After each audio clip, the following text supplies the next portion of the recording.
जगतसिंहपुर जिला आदिकवि शारदा दास संस्कृति भवन ठारे जिला स्तरीय यादव समावेश और लौड़ी महोत्सव अनुष्ठित हो जाइछि। एही परिप्रेक्षी रे यादव भाई मानक द्वारा आयोजित काठी लौड़ी खेल सहर रे रंगारंग परिवेश सृष्टि करथिला। यादव जाति एक श्रेष्ठ जाति होइथिबा बेले भगवान श्रीकृष्ण एही कूल रे जन्म ग्रहण करथिले। एही कार्यक्रम रे जिला यादव महासभार सभापति नरेश दास, अश्विनी दास, चित्तरंजन कंस, पांडव प्रधान, नेपाल यादव महासभार उपसभापति कार्तिक चंद्र दास प्रमुख जोगदे जगतसिंहपुर जिले में गोचर जमीर सुरक्षा और गोपालक मानक विभिन्न समस्या विषय रे आलोचना करने सहित यार समाधान पाई सरकार को प्रस्ताव देवाई मत देथिले। जिला यादव महासभा जो उद्योक्ता बंधु मानक धन्यवाद देवी।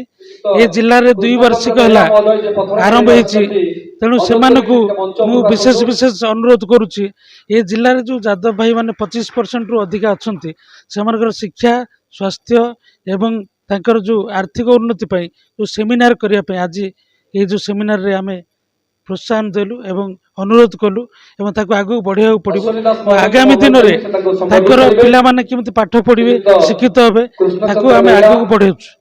यादव मान को प्रथमे आत्मनिर्भरशील होगा निजर कूल कृष्टि धर्म को रक्षा करिया पड़िबो।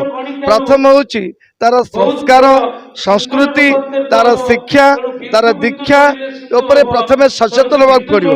आ मनुष्य निजे निजे आत्मनिर्भरशील पाई निज कूल वृत्ति व्यवसाय को ऊपर गुरुत्व देवाक पड़िबो।